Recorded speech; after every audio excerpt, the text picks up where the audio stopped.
Got it on. All right, everyone come on in, have a seat.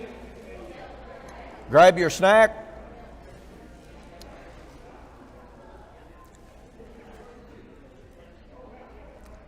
We've got a great beginning for our weekend. Really appreciated Larry's presentation.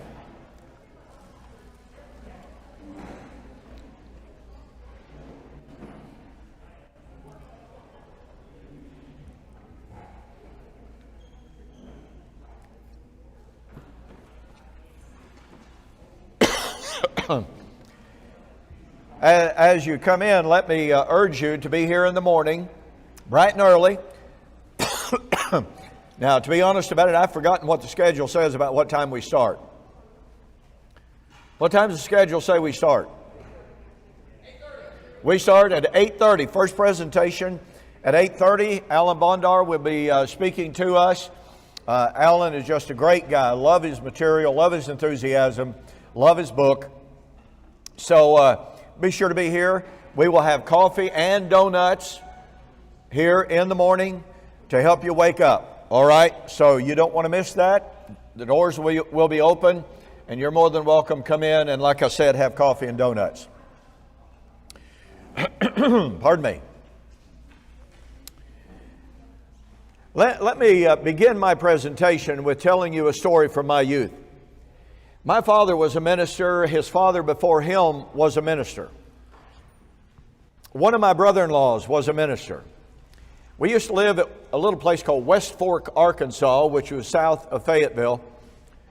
And every Sunday afternoon, my father, my brother-in-law, and one of my brothers would get in a side room of the house. We all got together every Sunday. And my father and my brother-in-law and one of my brothers would study the Bible. And invariably, almost every single week, the topic of Matthew 24 would come up. And I used to hear my father say repeatedly, I can't figure this out. I know that Matthew 24, 29 to 31 talked about the coming of the Lord. But verse 34 said it would happen in that generation. I know He didn't come in that generation. I don't know how to explain that. My brother-in-law had a little bit of a concept of apocalyptic language.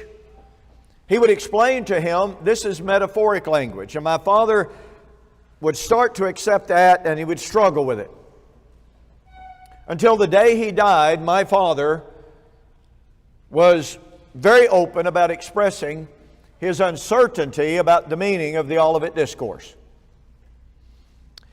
And when I was in, quote, preacher school, unquote, form of seminary in the Churches of Christ, that same kind of confusion was running rampant with the professors that I had. They would openly state, Matthew 24, the Olivet Discourse is a very difficult section of Scripture. Burton Kaufman, a noted commentator in the Churches of Christ, in his commentary on the Olivet Discourse said Jesus purposely made his discussion in Matthew 24 confusing to prevent his disciples from understanding the doctrine of eschatology. And as a result of that, you have one verse talking about AD 70, the very next verse, without any indication whatsoever of a change of topic, it supposedly, according to Burton Kaufman, jumps to the end of time. I will never forget reading Burton Kaufman's comments on that and going, what kind of a theology is it that says Jesus purposely confused His apostles and therefore purposely confused us? I find that completely unacceptable. When we come to discuss the Olivet Discourse, Matthew 24 and 25 is without any doubt whatsoever the fountain, the source, and the foundation of virtually all New Testament eschatology. Paul makes it a point of saying in 1 Thessalonians chapter 4 and verse 14, this I say to you by the word of the Lord. It is generally acknowledged among critical scholars that what Paul was saying there, I am telling you, I am reminding you of what Jesus said when He was here in His personal ministry. Well, as a matter of fact, if you will make a comparative chart, on the one side, put Matthew 24, 29 to 34. On one side, the constituent elements of the coming of the Son of Man with His angels, with a shout, with the archangel on the clouds, blah, blah, blah. And you'll do the same with 1 Thessalonians chapter 4, 13 through 18. You will find that they match perfectly. And yet, what do we find? The great majority of commentators, they go to Matthew 24, 29 to 31, and by the great majority of commentators, I mean the majority of amillennial and postmillennial commentators, they tell us, well, of course, Matthew 24, 29 to 31 is typical apocalyptic, typical prophetic language that was never intended to be interpreted literally. Well, amen. Thank you very much. But they come to 1 Thessalonians chapter 4, 13 and following, and they insist in a wooden, rigid literalism of a 5'5" Jewish man coming out of heaven riding on a cumulus cloud with the literal shout of an angel with the literal sound of a trumpet at the so-called end of the Christian age. But be that as it may, it is without a doubt that Matthew 24 and 25 serves as the foundation. The book of Revelation, as many commentators have acknowledged, is John's version of the Olivet Discourse. Everything that Jesus talked about in Matthew 24 and 25 is contained in the book of Revelation. Some scholars have pondered and said, wait a minute, you got Matthew 24 and 25, you got Mark 13, you got Luke chapter 21. So you got Matthew, Mark, and Luke all containing Jesus' Olivet Discourse. Why didn't John, in his gospel, include the Olivet Discourse? Well, he didn't want to because he wanted to give us the broader, longer version, expanded version of the Olivet Discourse. So again, what I'm sharing with you here is that the Olivet Discourse is the fountain of New Testament eschatology, of Jesus' eschatology. I would suggest to you that there's not a doctrine in the New Testament, and that includes 1 Thessalonians 4, or 1 Corinthians 15, and the entirety of the book of Revelation. There's not an eschatological doctrine in the New Testament that is not touched upon or impacted by the Olivet Discourse. There are essentially two basic doctrines, or two basic tenets, I should say positions, about the Olivet Discourse. Number one, we are told that there are two subjects discussed in Matthew 24 and 25. The disciples asked, tell us when shall these things, that's the fall of Jerusalem, that occurred in AD 70, and what shall be the sign of your coming in the end of the age? And that's supposed to be His literal, physical, bodily coming at the end of the Christian age. So, one of the basic tenets of the view of Matthew 24 and 25 is there are two subjects discussed. Now, obviously, there's the preterist view that the entirety of the Olivet Discourse refers to the end of the Old Covenant age in AD 70, but we're not talking about that right now.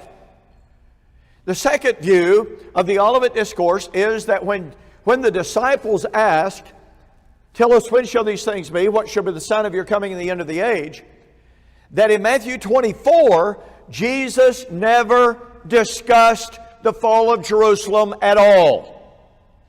As a matter of fact, Jesus never mentioned the fall of Jerusalem until Luke chapter 21, verses 20 through 24. Now that's the dispensational view of the Olivet Discourse. You can see that documented in Thomas Ice and Tim LaHaye and any of your major dispensational writers. So, what we want to do is to discuss the Olivet Discourse. And what I want to do is present to you an approach to the Olivet Discourse, to be honest about it, that I've never seen presented before. Now, that doesn't mean that others haven't talked about the same concepts and the same ideas. But insofar as setting the context for understanding the entire discourse, I've not seen anybody approach it quite like this. So I hope you'll follow along. I think you'll see the logic of it. I think you'll see the power of it as we continue. In order to understand that context, we don't jump in at Matthew 24. That's the wrong thing to do. Sometimes chapter divisions can be horrible. As a matter of fact, very often they can be. I know that they were created to help us. Sometimes they may. Sometimes they confuse us. But the real context of the Olivet Discourse is Jesus' temple discourse in Matthew chapter 23. And for that, we will jump in at verse 34. Now, obviously, the entirety of the chapter is our context, but we don't have time for that. Jesus, standing there in the temple in the very last week of His ministry, castigated the leaders and the people of Jerusalem, and He said, quote, "Therefore, indeed, I send to you prophets, wise men, and scribes. Some of them you will kill and crucify.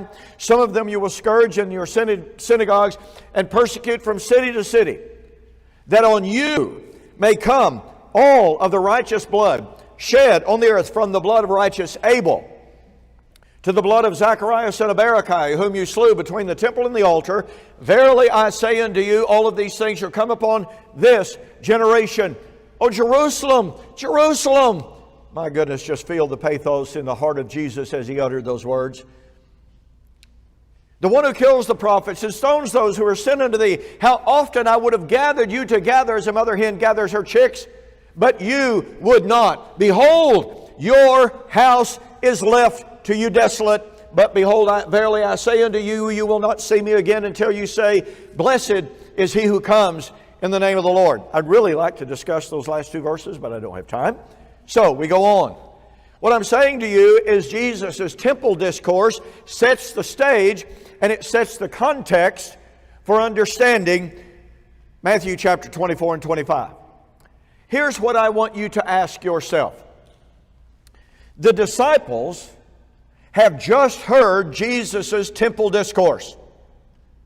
They have just heard Him say of the temple, "Your house is left to you desolate." As they began to leave the temple, the disciples began to point out the beauty and the size of the stones of that temple, according to Mark and Luke. And Jesus says, "Do you not see all of these things?" And by the way, did you realize that some of the architectural stones for the foundation of the temple at Jerusalem are some of the largest architectural stones ever used for any building in the history of the world? Yeah, it was really awesome. And Jesus says, "Do you not see all of these things? The time is coming in which not one stone shall be left standing on top of another."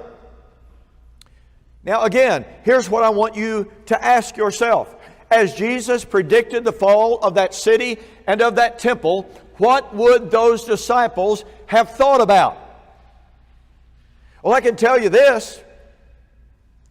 The majority of commentators say, "Oh, wow, when when the disciples heard Jesus' prediction of the fall of the temple." For instance, John Calvin said, the disciples of Jesus could not imagine the destruction of that temple were it not at the end of time and the destruction of the earth.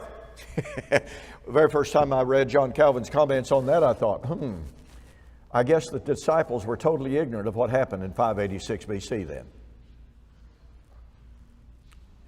What would have gone through the disciples' minds when Jesus said that temple was going to be torn down, not one stone left standing on another? Well, I want to suggest to you, and we will document that in this lesson. That's why I'm approaching it like I am.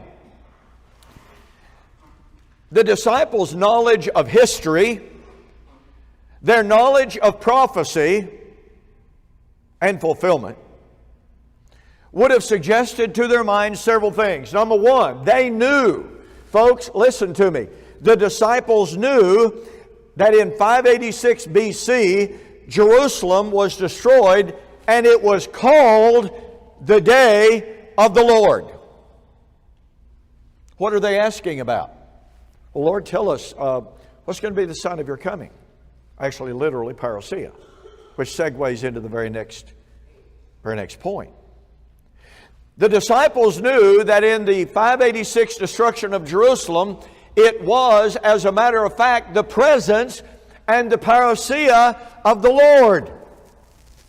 Are you aware of the fact that Josephus uses the very term power and glory to speak of Yahweh's actions in Old Testament days of the Lord, in which Yahweh in His sovereignty used one nation to judge a nation and never once came out of heaven literally, visibly, bodily. Not once. Josephus used the word parousia. Now, the more common word, and the word that is used in some of the passages that we're going to use, is the Greek word in the Septuagint, of course. It is the Greek word prosopon. Prosopon means face. More specifically, it means nose. So if you want to get just super technical, in the Old Testament, when it says, they shall flee from the presence of the Lord, they're going to flee from the nose of the Lord. Well, that's not a real good, that's not kind of a fear-inspiring thought, is it? But it's face.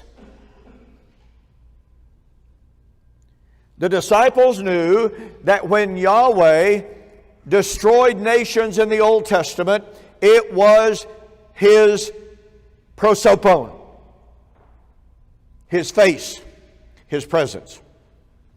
They likewise knew that in the Old Testament, when the Lord destroyed Jerusalem, He destroyed heaven and earth. They knew that in the previous comings of the day of the Lord came out of heaven. They knew that He came with a shout. They knew that He came with flaming fire. They knew that He came on the clouds of heaven. And yes, I'm going to document every one of these. But I just wanted to give you a snapshot, Reader's Digest thumbnail idea of what those disciples would have had in their mind. Larry gave us an excellent presentation a bit ago on some of the rules of hermeneutic. Who, what, when, where, why, and how. What would the first century readers, what would the first century listeners have thought when they heard the original message? You remember the one chart Larry put up there, and he said, we're going to make this as simple as we can, and he showed a copy of Larkin's chart? Did everyone recognize the chart? Most of you, I'm pretty sure, will. One of the most convoluted, one of the most complex charts that's ever been created in the entire history of theology. It is incredible. Can you imagine a first century disciple hearing about the coming of the Lord, thinking, oh yeah, that's right. Oh yeah, right here on Larkin's chart. They would have had no such concept. I would suggest to you that unless you and I have a firm grasp and a proper understanding of the Old Covenant concept of the day of the Lord, we are basically doomed to misinterpret New Testament eschatology. I have said this on many different occasions in many of my books.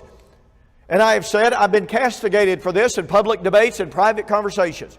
I have said there are no New Testament eschatological prophecies. The New Testament writers make it abundantly clear that their eschatological hope was the expectation of the imminent fulfillment of God's Old Covenant promises made to Old Covenant Israel. And yet the vast majority of Bible students today, when they come to the New Testament, it says He's going to come out of heaven on the riding on a cloud with a shout and a voice and the sound of a trumpet. Well, that hadn't happened. Everybody knows that hasn't happened. We need to understand, what would the first century disciples, when Jesus predicted the destruction of Jerusalem and the temple, what would those disciples have thought about? What was it in their culture, in their education, in their understanding that would have made them think, oh my goodness, He's predicting the end of the world? I want to suggest to you that not one single thing in the entire corpus of the Old Testament would have led them to believe that Jesus was coming back at the end of human history. So, point number one, the BC 586 coming of the Lord, or I should say, destruction of Jerusalem, was in fact the coming of the Lord. How many of you have read Zephaniah lately? Okay. Awesome! At least 3 of you. I'm going to do a DVD series in the not too distant future on Zephaniah. This is one awesome book. Of course, I say that about every book that I start spending time with. It becomes my favorite book. You know how that goes. Anyway, Zephaniah chapter 1, verses 2 to 16. The Lord says, quote, I will utterly consume everything from the face of the land, says the Lord. I will consume man and beast. I will consume the birds of the heavens, the fish of the sea, and the stumbling blocks along the wicked. I will cut off man from the face of the land. Now, some translations say, I will cut off man from the face of the earth. So do you know what happens here? My dispensational friends, and some amillennialists go, oh, well, see, this has got to be the end of time because God says He's going to cut off man from the face of the earth. He's going to destroy the earth. And I would suggest to you that that's a total misunderstanding of Hebraic apocalyptic language. But we continue. The stumbling blocks along with the wicked, I will cut off man from the face of the land, says the Lord. I will stretch, wait a minute.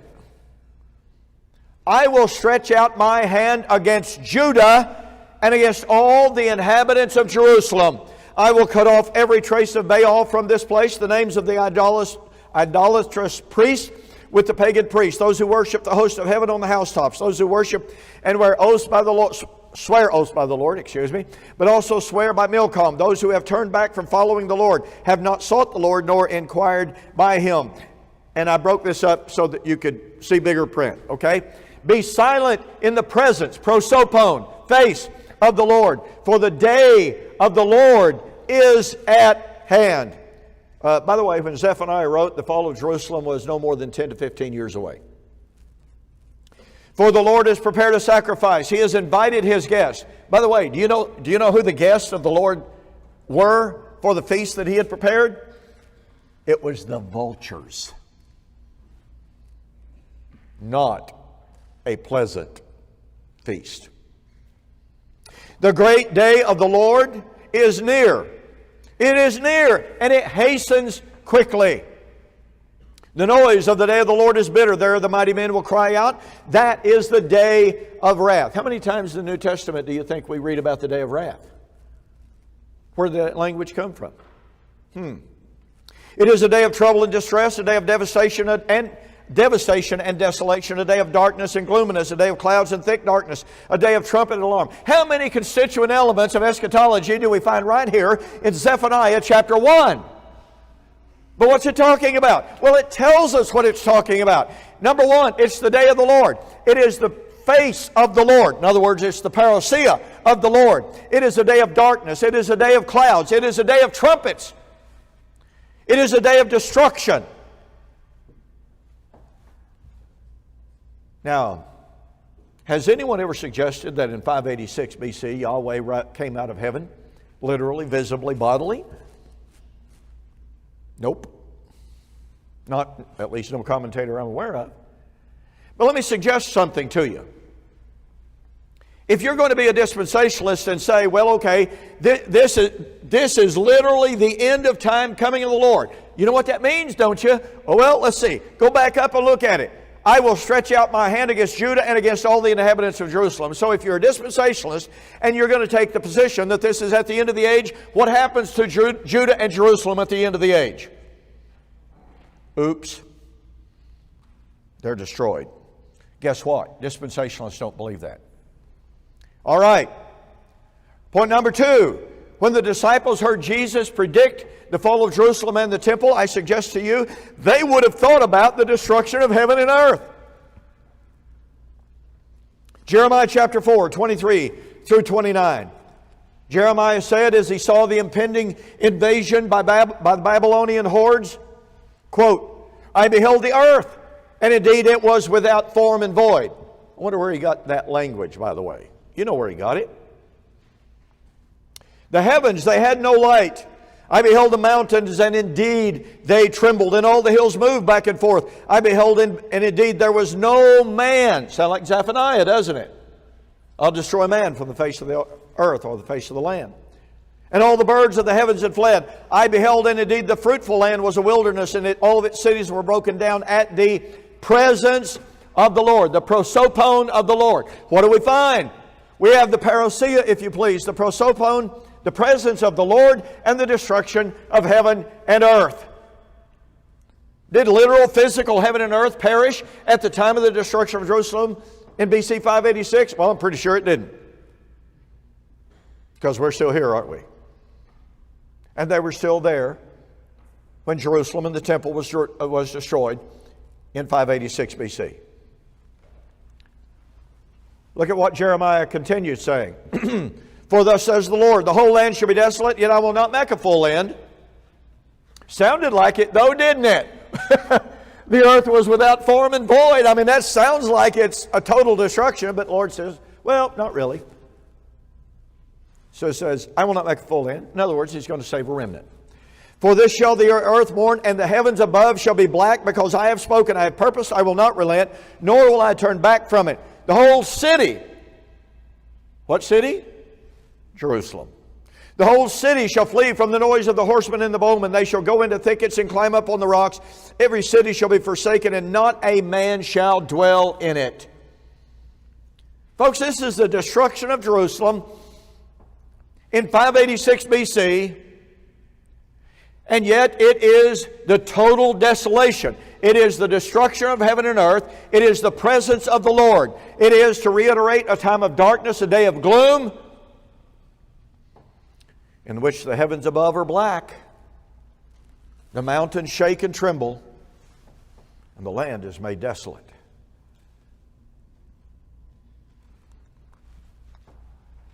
In BC 586 and earlier, and we want to look at this because this deals with the time of the destruction of Israel, the 10 northern tribes, at the hands of the Assyrians. All right? I could have put this first, but I just didn't want to.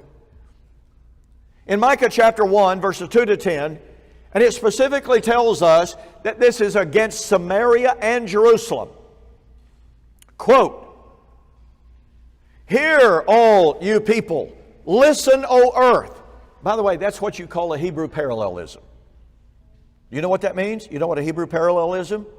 Well, it says something in the first line, and it repeats it in different form in the second line. You know what that means? It means that the people here are the earth. That's exactly what that means. Unless you can show this is not a parallelism, but it is a parallelism. Well, that's a digression. Okay. "Hear, all you peoples, listen, O earth, and all that is in it. Let the Lord God be witness against you, the Lord from His holy temple. For behold," watch this, "the Lord is coming out of His place.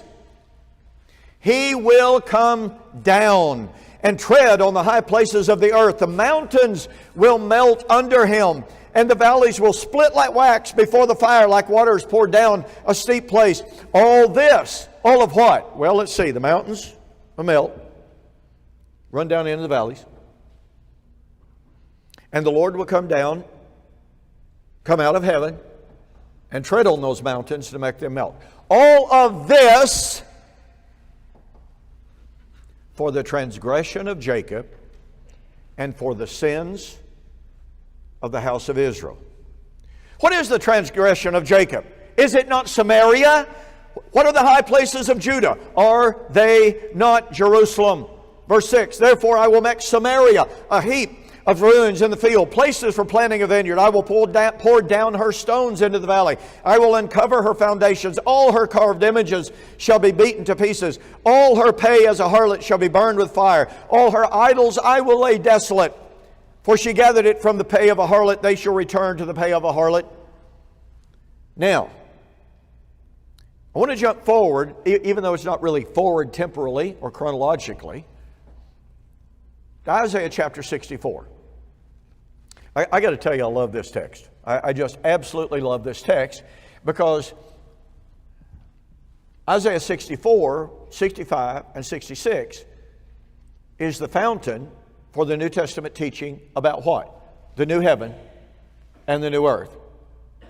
Peter said he was looking for the new heaven and new earth at the day of the Lord as promised in the Old Testament, Where did he get his doctrine of the coming of the Lord to bring in the new heaven and new earth? Isaiah 64 to 66. Okay, now watch this, folks. If ever there's an appropriate place to say, you got to catch the power of this, this is it. Oh, this is Israel crying out. Some say it's just the prophet. Okay, that's fine. I'm not going to argue about it. Oh, that you would rend the heavens, that you would come down, that the mountains might shake at your presence as fire burns brushwood, as fire causes water to boil, to make your name known to your adversaries, that the nations might tremble at your presence. Stop reading. Don't anybody read anymore. I don't want you reading. Okay? What does it sound like Isaiah wants to happen? Well, I want God to come. I want Him to burn up the earth. You know, I want the mountains to tremble. I want the nations to know that He's God. Okay, that's fine. Sounds like the end of time. It sounds like the earth and the elements therein burning up. Oh, but wait. What is the prayer again? Oh, that you would rend the heavens, that you would come down. I got to tell you this.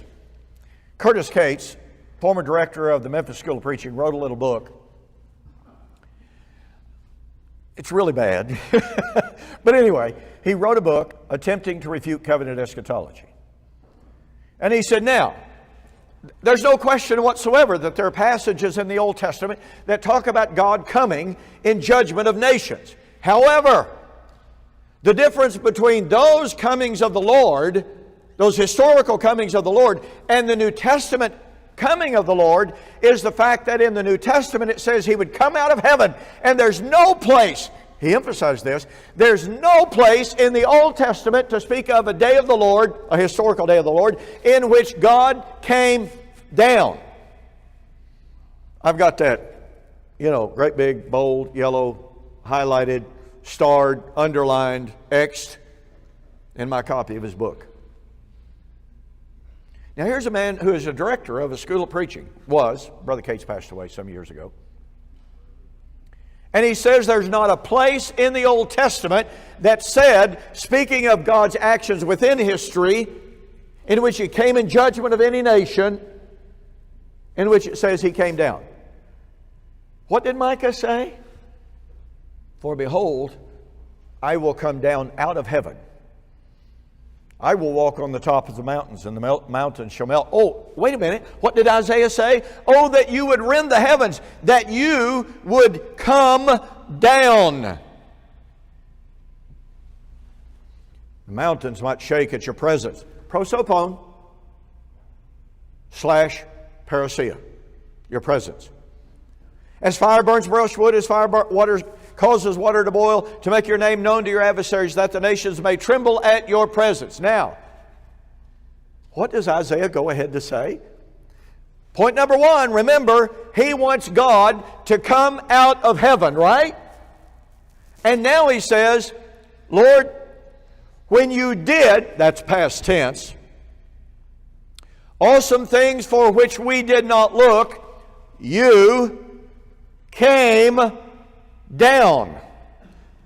The mountains shook at your presence, and the nations trembled. Do you catch the power of that? Isaiah is praying for God to come out of heaven in the same way He had come out of heaven in previous times.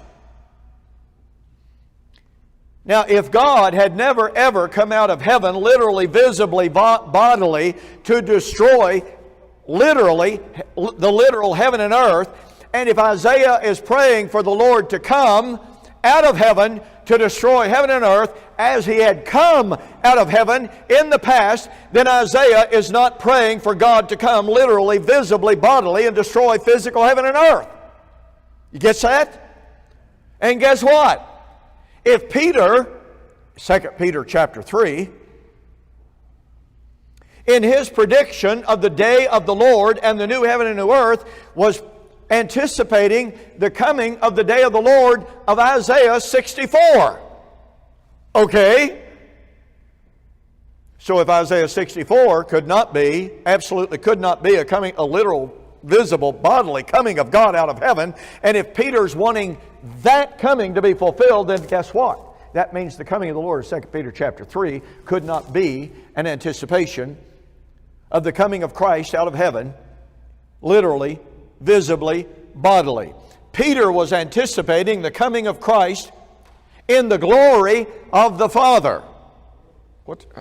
What's my time? I got to hurry. I'm pretty sure I got to hurry. What time is it? My clock stopped working. 8:36. Okay, we're on a roll here. Now, these are just some other passages. Psalms 18, Psalms 144, that talk about God having come down.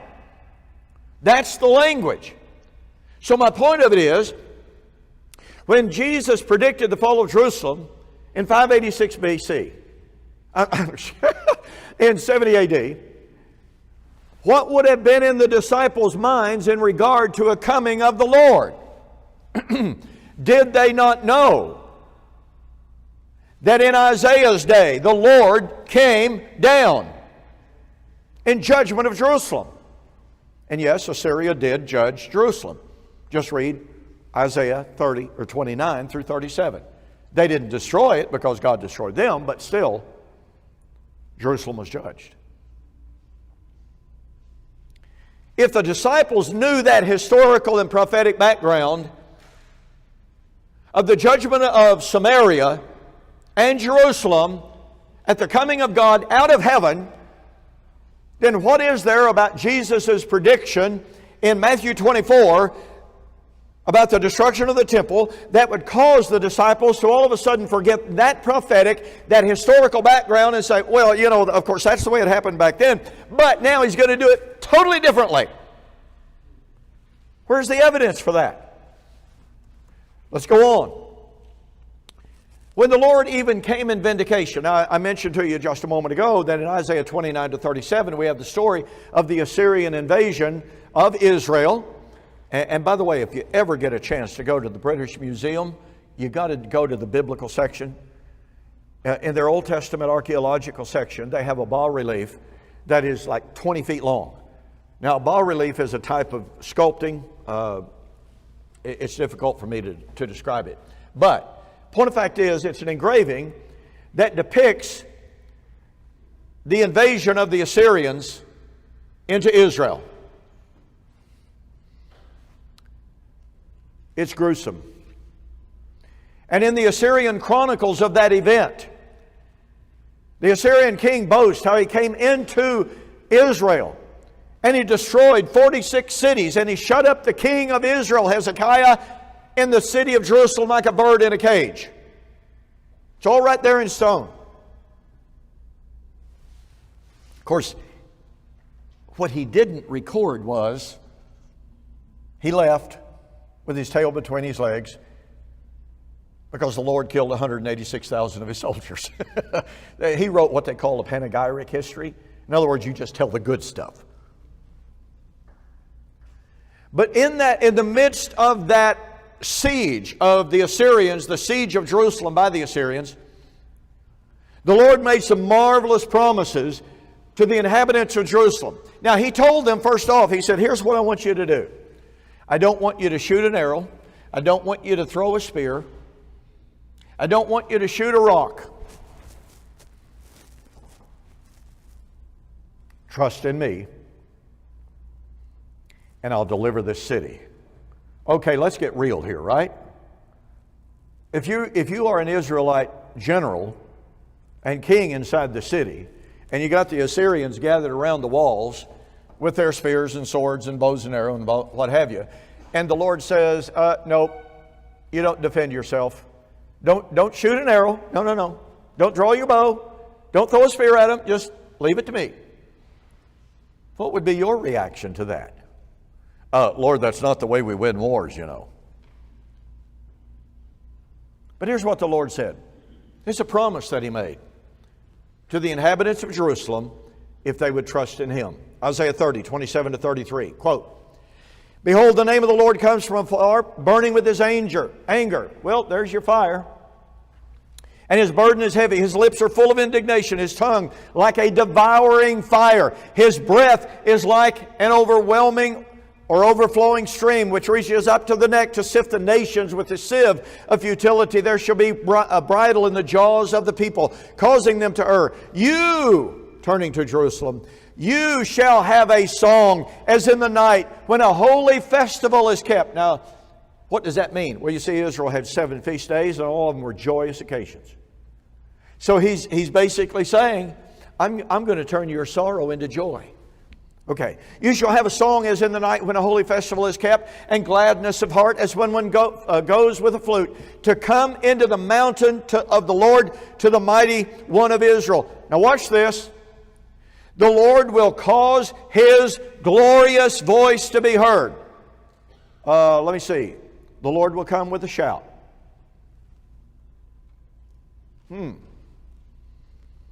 And show the descent of His arm with the indignation of His anger and the flame of a devouring fire. The Lord's going to come in flaming fire. Sound familiar? With scattering, with tempest, and with hailstones. For through the void... Wait a minute. For. What's the word for? Therefore.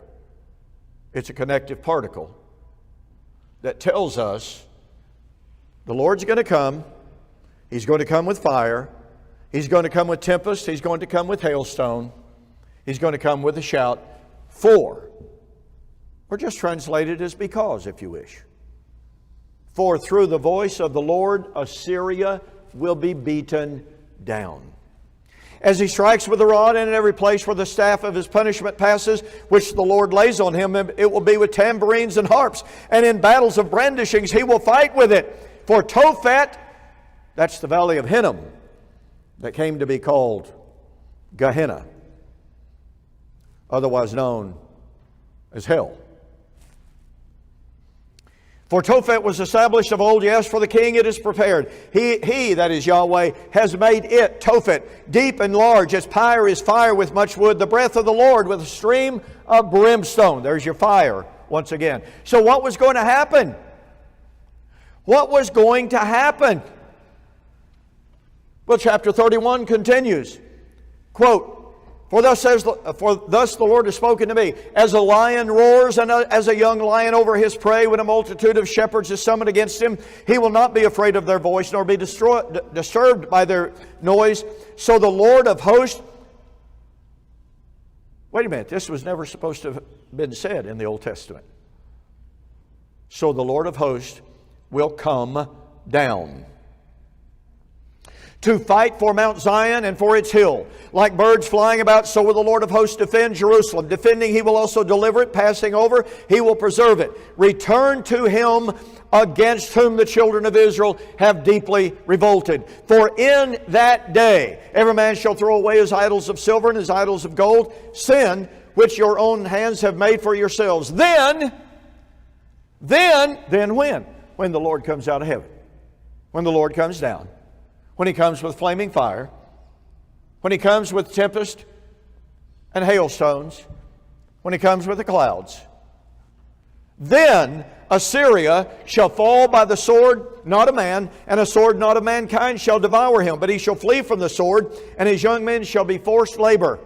He shall cross over to his stronghold for fear, and his princes shall be afraid of the banner, says the Lord, whose fire is in Zion, whose furnace is in Jerusalem. Now I want to tell you something. Had you been there, present there, you would have looked at Jerusalem and you would not have seen any kind of ethereal, spiritual fire burning. They were starving to death inside the city. But God said, no, my fire is burning there.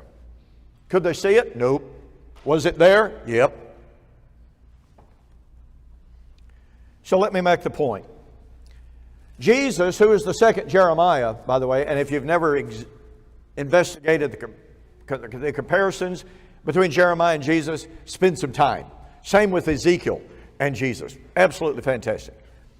So Jesus, the second Jeremiah, foretold the coming desolation of Jerusalem just as his forerunner had. Remember, Jeremiah chapter 4? We could include Jeremiah 7. We could include Jeremiah 2. We could include the whole book of Jeremiah. The disciples were intimately aware of the earlier destruction and the language used to describe that event and similar events in their history. They knew that history. They knew that language intimately. Trouble is today, most Bible students are not familiar with that language and that history. Hey, look, I was raised believing you don't even have to study the Old Testament. You don't need it. All you got to do is carry around your New Testament.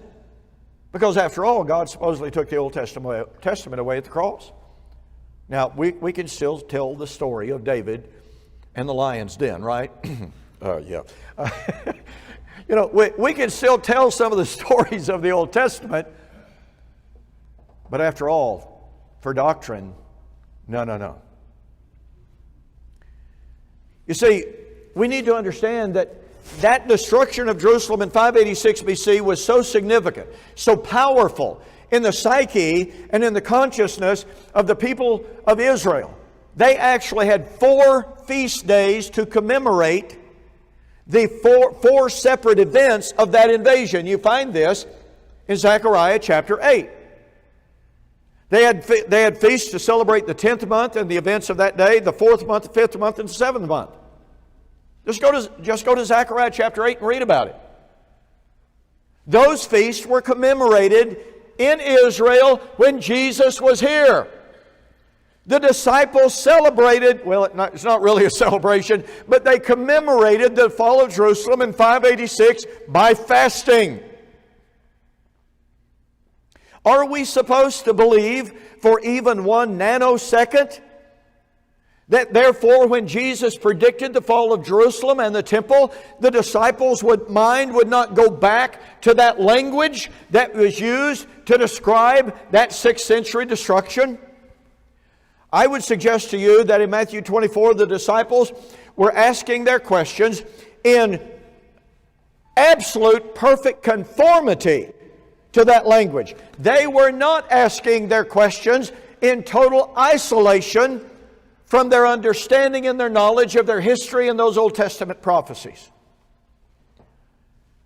So if the disciples knew, insert the word knew, if the disciples knew that the fall of Jerusalem in 586 BC was the day of the Lord, if they knew it was His coming out of heaven on the clouds in flaming fire, and yet He had never come literally, visibly, and bodily in that earlier event, here's the hermeneutical question. What would be the evidence to support the idea that when Jesus predicted the fall of Jerusalem then, that they completely ignored, set aside that Old Testament history, background, and language, and now they're thinking of something radically different? I would suggest to you that Jesus' earlier prediction, I don't know why my phone is doing that.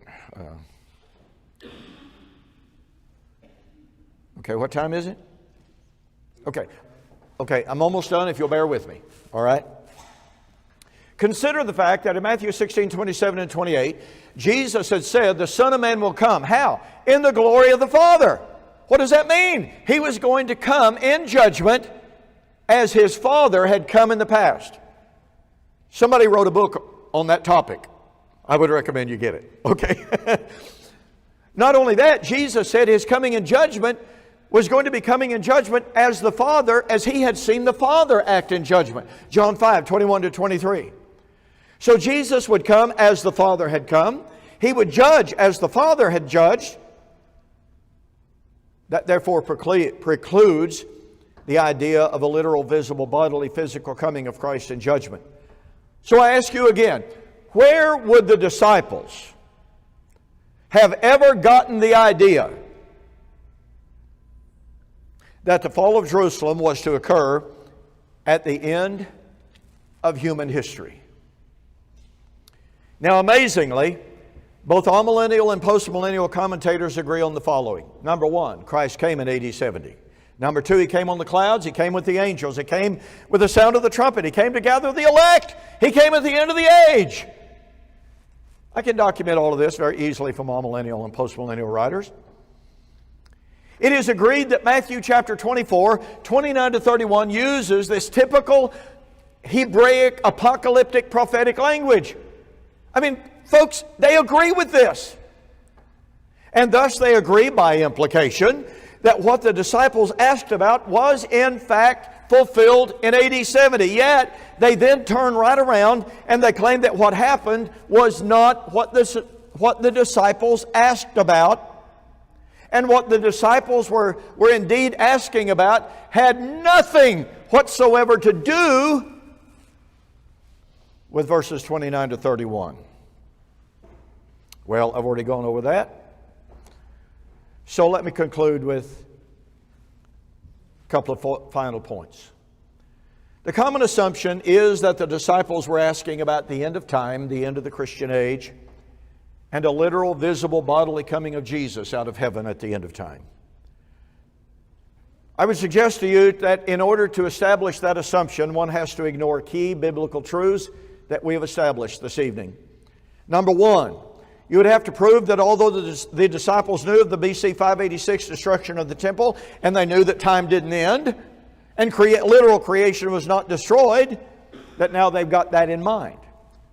You would have to prove that the disciples, although intimately familiar with the Old Testament use of apocalyptic language, which they did in fact use in verses 29 to 31 as is admitted, and yet it can't be construed to be literal, physical, but now that's what they have in mind. And number three, the disciples knew. To me, this is one of those really, really, really simple points that just jumps off the page at me. And it's just like, wow, this is so powerful. Folks, listen, the disciples knew that the Jerusalem temple did not represent the Christian age. Do you understand that? Where would the disciples have ever gotten the idea that the temple at Jerusalem represented the Christian age? And thus to ask, hey Lord, you just predicted the destruction of the temple, and so we know that means that the Christian age will end one day. Oh yeah? How did that Jerusalem temple represent the Christian age? So, in closing, the futurist view of the disciples' questions is based on faulty assumptions that cannot be proven. The disciples clearly, undeniably knew that both time and creation did not end in BC 586. To prove that they had the end of the Christian age and end of time in mind, one must prove definitively that either, number one, the disciples knew of other Old Testament prophecies of the end of time, of the end of the Christian age, and they had those prophecies in mind. You know what? In debate after debate after debate, I have asked my amillennial and postmillennial opponents to give to us an Old Testament prophecy that very clearly predicts the end of time. You know what the normal answer is?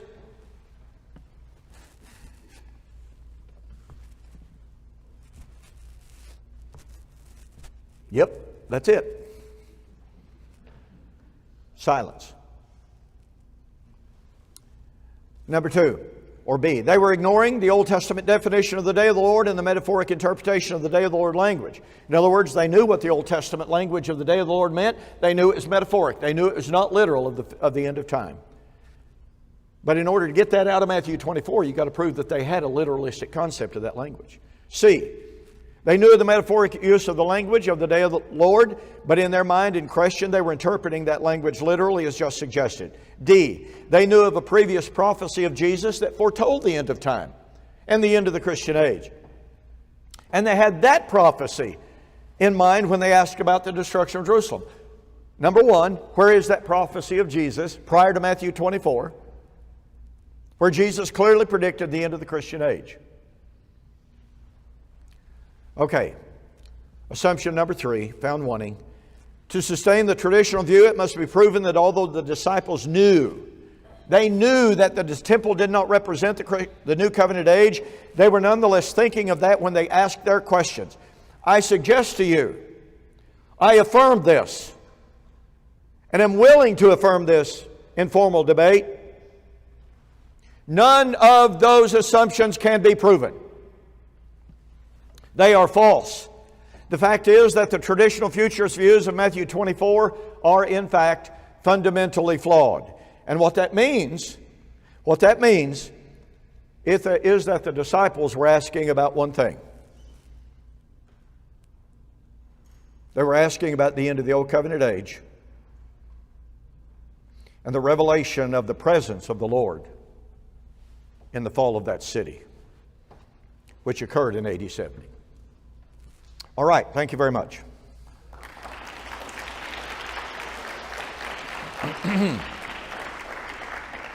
All right, folks. Well, let me thank you again for being here this evening. Do not forget, we will start bright and early in the morning. Alan Bondar, you don't want to miss his lesson. It'll be good, all right? And once again, we'll have coffee and donuts. What we do need to ask is this. Please be sure, do not walk up here where all of the wires are. I know you're going to want to visit and what have you. Do your visiting that way. Just we don't want to trip over any wires at all. Do what? No, right. Yeah. And look, before we dismiss, I've just absolutely got to say an initial word of thanks to Chad Keno.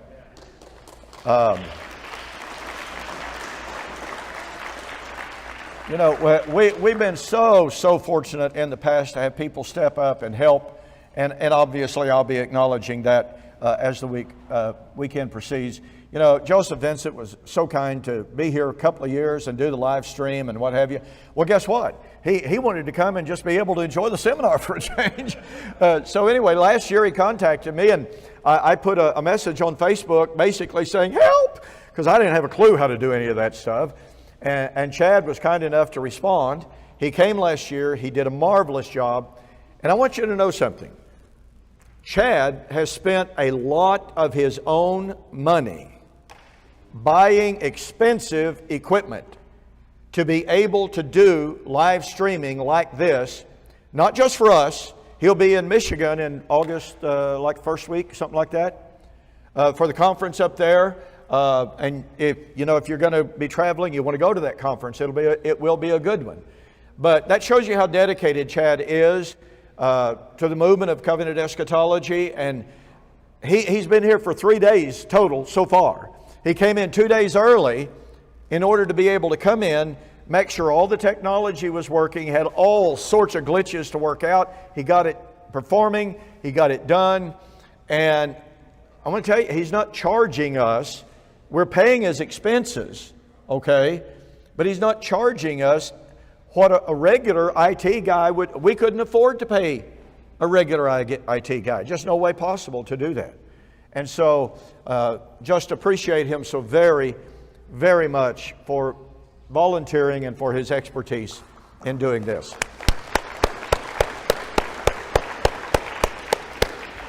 All right, folks, any other announcement that absolutely needs to be made tonight?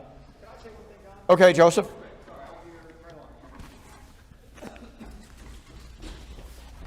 Sure, Mike. I'll just do this. Yeah.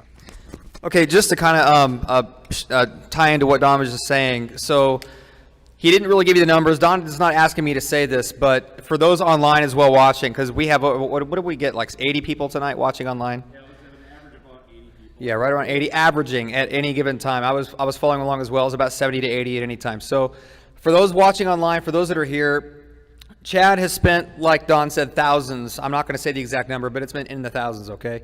Renting this conference space is quite a bit of money. The food for the catering. Nobody has charged admission to come in here for the conference, all of that. So if you add it all up, it's quite a bit of money. But I just want you to know the impact you can have for those of you that are able to give at all. We are asking the people online, and even if you're here, even if you can give as little as $5 or $10 a month for 12 months, it's a commitment for 12 months, even just $10. If there's 100 people, 100 people, the 80 that are online, the people that are here in the audience, if 100 people are giving just $10 a month, that's $12,000 for a year, right? So don't minimize the impact that you can give. Don is not asking for this. He's not up here saying, hey, Joseph, I want you to give a little shout out, okay? This is me from my heart asking all of you, if you could even afford just $10 a month, online, if they can give $10 a month, that would really, really, really make a giant impact in us being able to not just pay for this equipment, everything that you see here, the online streaming, the conference, everything that Don is doing and that everyone here supporting PRI is doing, but it would also enable him to do even more, right? We want this to be exponential. So if you can afford to give anything at all, please do. Oh, thank you, Joseph. Yep. Don't drop the mic. Yeah, right. Well, I appreciate that so much. This is a mission with us. You know, we used to try to charge money to be able to do it. We decided we wanted to do it for free, but I don't have to tell you it's not free. It costs a very, very significant amount of money for us to do this every year. And I'll just give you a ballpark figure. It costs us anywhere from $10,000 to $15,000 a year to host this seminar. And that money has to come from somewhere. But that's ministry. And our philosophy is this: if we can break even, it's all in the world we ask. We're not doing this to make money. This is for you. This is for the movement. And so I appreciate Joseph's comments very, very much. Anything at all that you can do is greatly appreciated. Some of you have been our supporters, you know, for a long time. And that just, I can't even begin to tell you how much we appreciate that. But, you know, things happen, life happens. We lose some support from time to time. We've lost some support this year because of health issues that people have had. Nothing to be done about it. You know, it's just nothing to be done about it. But it takes time to get that support back. And it's sometimes very difficult to do. Okay, that's all I'm going to say about trying to raise support. Thank you again. You're dismissed. See you in the morning. God bless.